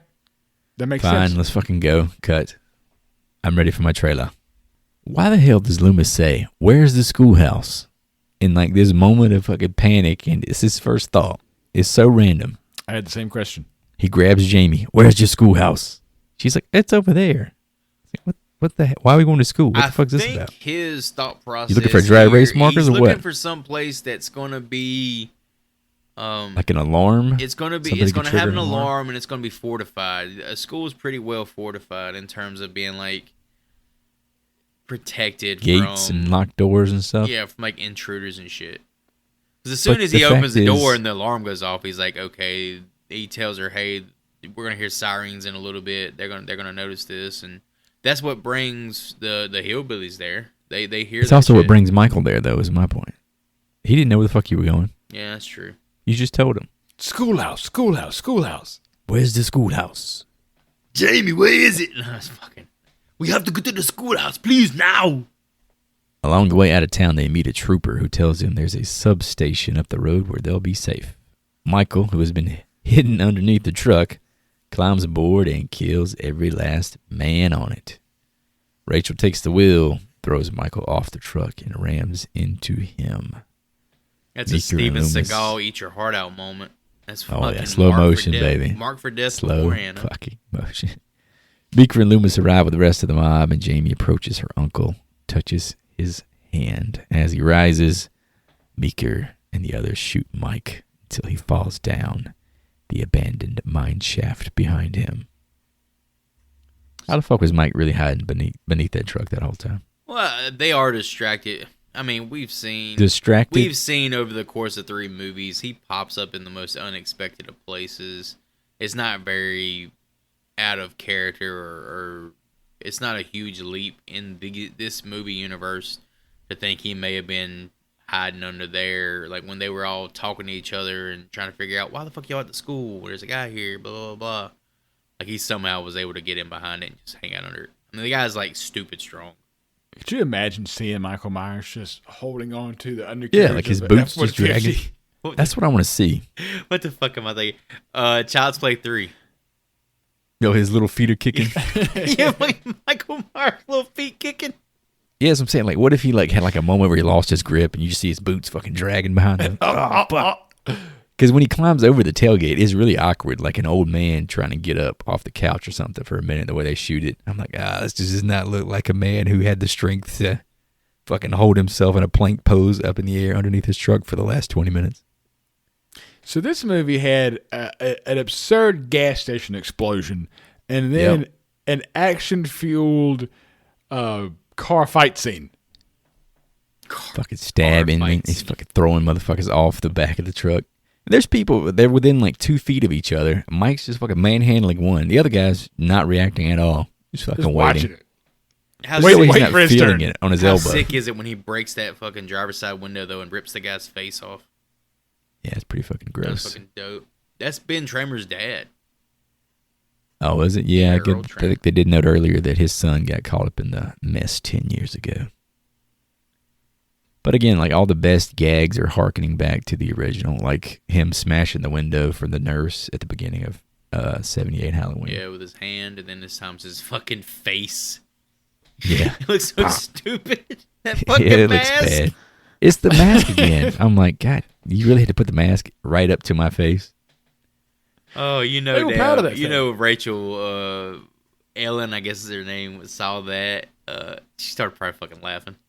She wasn't even reacting to Michael Myers. She was reacting to the mask in that moment. Like, get it away from me. Fuck that. I'm just saying, he should have went with the bandage look from the gas station. That would have been dope, the whole movie. How much scarier that would have been? Back at the Carruthers house, Darlene goes upstairs to run a bath for little Jamie when she is suddenly attacked. Loomis hears her cries and sees Jamie in her clown costume holding a pair of bloody scissors, reminiscent of when Michael killed his older sister. Loomis sobs, realizing that the evil inside of Michael has infected Jamie. No! He tries to shoot that bitch. You see him try to shoot her? He went to shoot her ass. This was confusing about that sequence. He pulls the gun, aiming it up the stairs, and the Sheriff Meeker immediately takes the fucking gun from Pleasance without even realizing what he's aiming at. He doesn't realize till after the fact. It could have been a fucking intruder or somebody that needs to be shot. I do like how they initially shot that, though, from the perspective of Jamie. Just like Jamie looks cool in the shot. Jamie looks cool with the scissors. The actual killer. This felt forced to me. Oh, you felt like this was like a generic. Oh, this was a write Tommy the script Jarvis, in 11 days cop out. Tommy Jarvis situation here. Okay, so in the defense of this I think this is better than the Tommy Jarvis twist. Oh, okay. Do you think there's Maybe like some sort of psychic goggles. connection, like in the blood or some shit? Right, because there's family involved here. Yeah. I mean, I think it's a little bit more explainable than whatever the fuck Tommy had going on. Do you think there's like a physical thing though, like when Rachel hit the shape with her truck and like sent him flying through the air? Literally, all right. First of all, he's standing there like a fucking statue for some reason. Like, yeah, it's an awkward fall. You ain't gonna hit me, bitch. He goes back like he's on a wire, obviously. But he literally like opens his hand up like, oh my god, he might be dead or he's knocked out or some shit. And then as soon as Jamie touches him, he like snaps too. You think there was some like physical exchange of like psychic energy or like evil energy between him to her, and that's what caused this? Or I think it's possible. It's probably like a cheap cop out, but I'm trying to think back if they have. Has he physically touched her at any point before that in the movie? Mm-mm. He's been chasing her. Has he grabbed her at all? There was a dream sequence earlier in the movie where he popped before up she in there. meets him. But I don't think they touched other than that. I mean, we're gonna get into the whole Cult of Thorns shit, in my opinion, but that could be exactly what they were going for. I think I just found the imagery better than the imagery of Tommy in his hospital gown with the mask on. You know. Well, either way, I mean, as we'll find in the next movies in both franchises. Yeah, these ideas never really go very far because you realize that at all. Okay, we're gonna follow Jamie for the next 10 movies as like she's an 11-year-old serial killer. I think it would be fucking Spoiler sick, alert. though. Probably not. All right, it would be sick if they, you know how they had 2018's Halloween follow the events of the original and disregard every single from 78 straight to 2018. Yeah. I think it would be cool if they were able to do the same thing and have it pick up after the events of the return of Michael Myers. I think that could be the next fucking timelines. It ain't gotta be fucking Daniel Harris. Timelines. Well, here's the thing. There's gonna be another Michael Myers movie. There's gonna be another one. There's gonna be Halloween. There's gonna be another Halloween. Oh yeah, no doubt about it. They'll find a reheat. If we want to do something original and different, let's go that Maybe route. we can get Rob Zombie's Halloween 3. Even Halloween Ends. Halloween Ends was kind of trending in that direction for a while. Is there a child-based slasher film? So maybe there is something there. Chucky's kind of a version of that, but we don't really get the follow a teenage serial killer type deal. Maybe Hootie's got the next big idea right there in his lap. There we are. Here's a final production note for you. Originally, Jamie was supposed to kill Rachel at the end, just after she got out of the shower. I don't know if that makes any difference to you in your head canon, but switched it to the old foster mom. But then they said, we need you for the 5th one. So it's a character nobody gave a shit about Let's bring you back. A character that people actually did enjoy watching. And my last question here. Did you guys notice how much Foster Dad looks like Alex Jones? I, for a fucking second, thought Alex Jones was in Halloween 4. Return of Michael One of the Myers. best scenes in this movie is when they're having breakfast. Oh, and he's dunking on fucking Rachel. His tie goes into the coffee, and he turns around to his wife like it's her fault. What do I do, bitch? And he talks to his daughter like she sucks too. I'm not sure how good these are as foster parents. She's like, wow, you're a terrible fucking sister, Rachel. God, you suck. Loomis writhing in agony. Jamie, the newest killer in the Myers clan. That's all there is for Halloween 4, boys. Kind of memorabilia you want to take home from this 1988 classic return to form? There was not a lot, in my opinion, to choose from here. This was a tough one because the mask is duty. Yeah. So with that being said, I went real deep, and something that Joy might actually like, and that's Kelly's shirt that read "Cops exactly do it what I have on here. by the book." You dirty bastards, man. Oh, yeah. You want the actual one she was wearing, though. Oh, yes. Not Of the actual one she's wearing. The Cops Do It by the Book t-shirt that covers Kelly's chichis. Not to wear it, of course, but just to have it, frame it, smell it sometimes, rub it against my bare cheek. Put it over your head when you're home alone. Goon type shit. Goon with it. Goon with it. But also, because I had a feeling one of y'all was going to choose that, Sheriff Meeker's Frankie Spies 12, that shotgun. Not sure the one that he threatens to kill Brady with. Yeah, not sure if we're going to be allowed to cover it, but Jurassic Park. So this is the gun that Modine uses in the movie. Like, he never shoots it, but he's the guy that, the clever girl bullshit. Yeah. It's such a cool fucking gun, man. It would be really dope to have that. Well, you take the gun, who takes the t-shirt. I'm going to go practical here. I'm taking a t-shirt. I'm having a little bit of lower back pain and seeing how comfortable Mike was in that chair. I'm going to take that rocking chair because it looked really fucking comforting. I think it was loud. It was rickety as fuck. It was a little rickety, but it definitely seemed like it was made out of real wood. So let me get that rocket chair. You can probably sell that damn thing for a couple $100. Is that the first film that showed Michael playing with his food? With the dog? Well, he pets the dog earlier in the movie. Dogs and shit. I guess in a way he kind of was doing that with Lori in the first one when he strung up all of her friends. You know, he was kind of theatrical about that. That's true.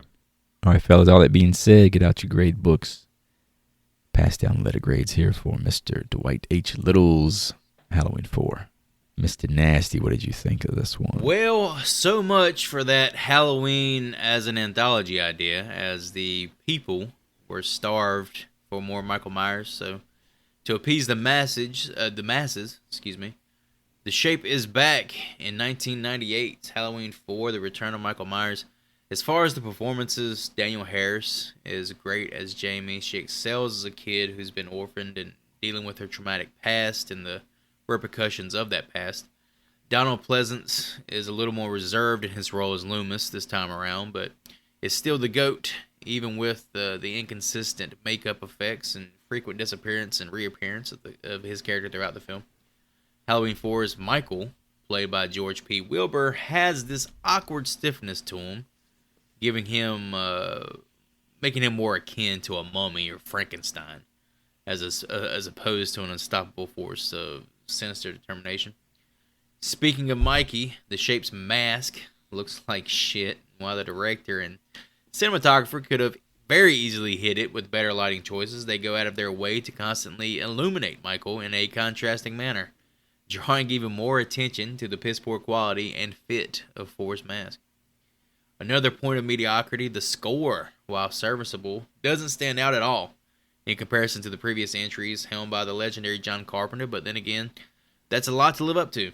But for the first time in the entirety of the franchise, Halloween 3 included, the music is just there and isn't noteworthy outside of discussing just how unnoteworthy it is.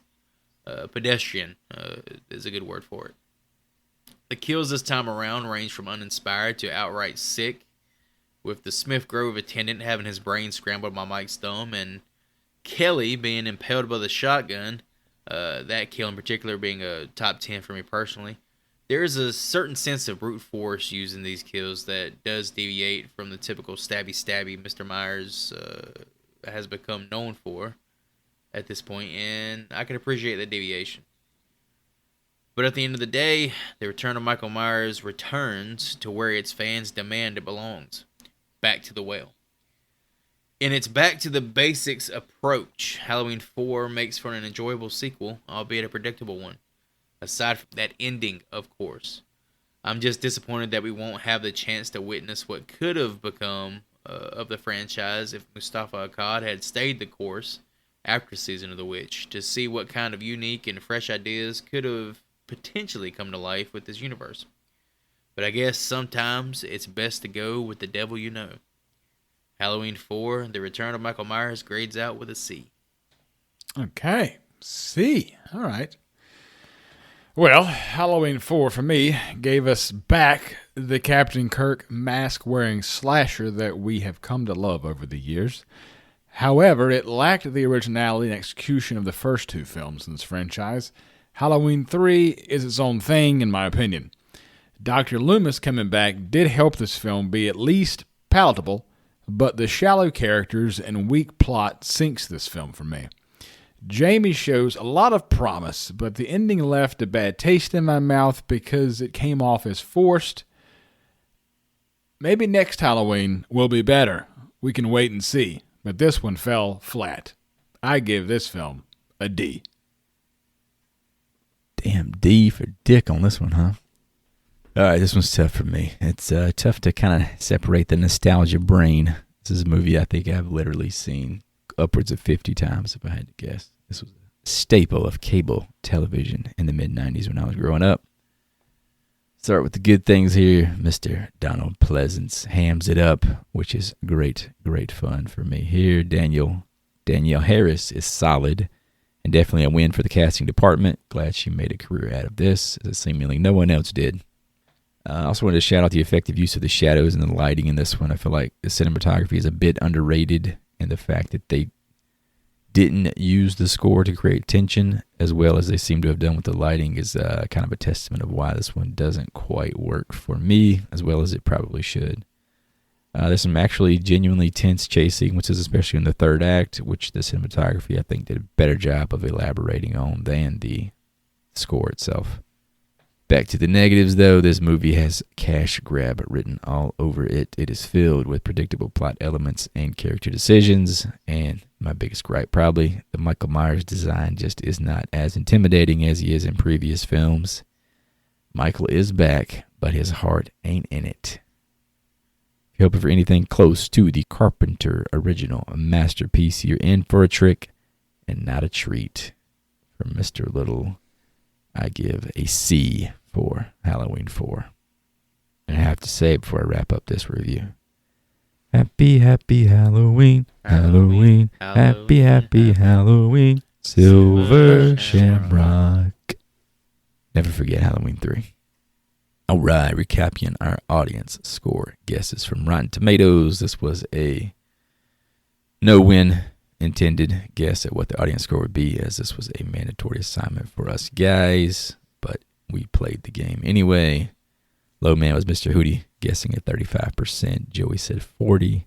I said a 48.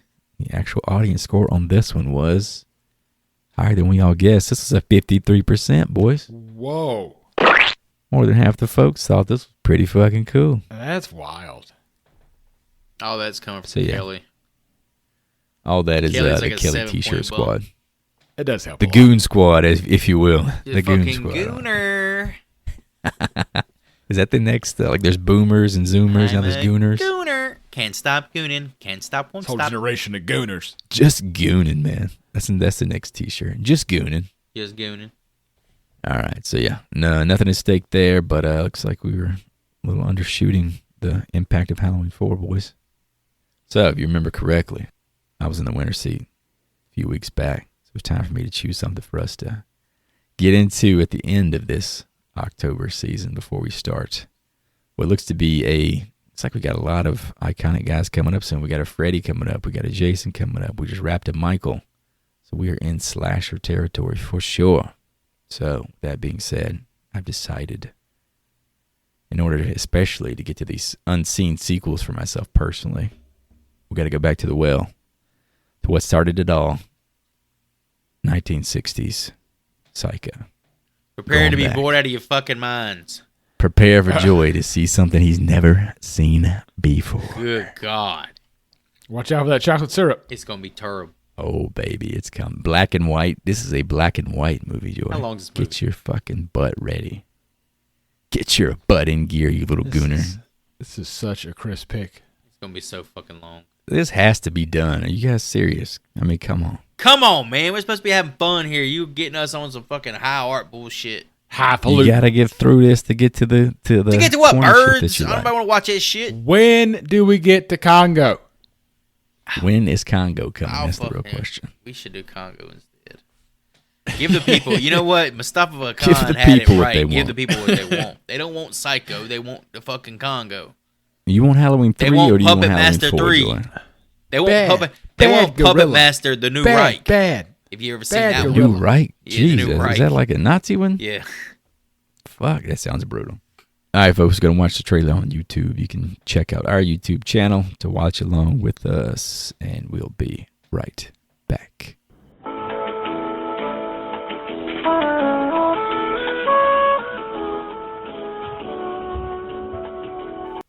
All right, folks, we're going to play what we call the Mater Meter game here. I'm not going to guess, as this was my choice. So between you two guys, you can see if you can get within 5 points of that audience score on Rotten Tomatoes in order to choose our next film. Otherwise, we will be hitting a random wheel of fortune. Hootie, you know this shit's going to be like an 88 or something stupid fucking I know. high.